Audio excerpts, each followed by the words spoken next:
Hi hello GCC வந்து ஒரு மிகப்பெரிய விஷயம் பண்ணியிருக்காங்க. அதுதான் இரவு காப்பகம்.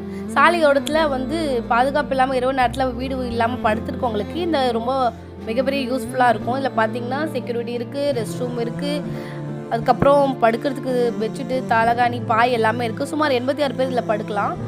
அது மட்டும் இல்லாமல் சானிடேஷன் பேடும் இங்கே அவைலபிளாக இருக்குது. இந்த வீடு சொக்க தங்கமாட்ட இருக்குது சார். உங்களுக்கு கோயில் குப்தி கும்பிடுற மாதிரி சார். உங்களுக்கு சாமியே சரணமையப்பா, உங்க சாமியாட்ட ஸ்தலம் பண்ணி கொண்டு இருப்போம். உங்க சாமியாட்ட எங்க மூக்க சாமி பையன் என் பேரன் ஆட்டம் அவன் சலாம் பண்றப்ப அன்னைக்கு கை பிடிச்சி நான் சலாம் பண்ணி கொண்டு இருந்தேன். என் குலாதெய்வம் நீ என் குலாதெய்வம் உனக்கே கும்பிட்டு கொண்டே இருப்பேன். குலாதெய்வ சாமியே.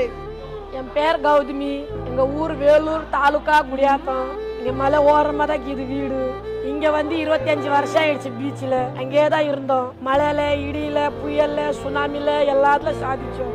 பாத்ரூம் போறதுக்கும் கஷ்டம், தண்ணி ஊத்துறதுக்கும் கஷ்டம், இன்னும் அங்க உக்காரத்துக்கும் கஷ்டம், போறதுக்கும் கஷ்டம். யாரும் மரியாதை கொடுத்து பேசுறது இல்ல. ஏதோ வாயில வர்றதெல்லாம் பேசிட்டு இருந்தாங்க. பாத்ரூம் போறது கூட அங்கேருந்து அவ்வளவு தூரம் நடந்துக்கிட்டு போகும்.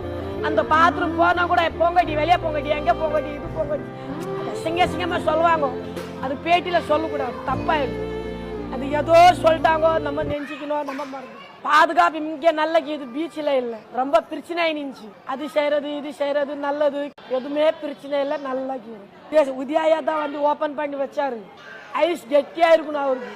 எங்க போனாலும் துணையா இருக்கணும். எங்க சாமியெல்லாம் அவருக்கு துணையா இருக்கும். ஒன்னும் பயம் இல்லை, நல்லா இருப்பாரு அவரு. நம்ம இவ்வளோ பசங்களுக்கு பாதுகாப்பா பண்ணி விட்டிக்கிறாரு. என் பிள்ளைங்களுக்கு, என் பசங்களுக்கு, என் பொண்ணுங்களுக்கு எதுவுமே ஒரு கெட்டது நடக்காத செஞ்சு விட்டிக்கிறாரு. இங்க ரூம் கொடுத்தாச நல்ல மரியாதை கொடுக்குறாங்க. எதுனா கிருமி மீறுமி எதுவுமே படாத வச்சிருந்துங்க. ஜுரம் வரும், சளி வரும், பாத்தி வச்சிருக்கோன்னு சொல்றேன்.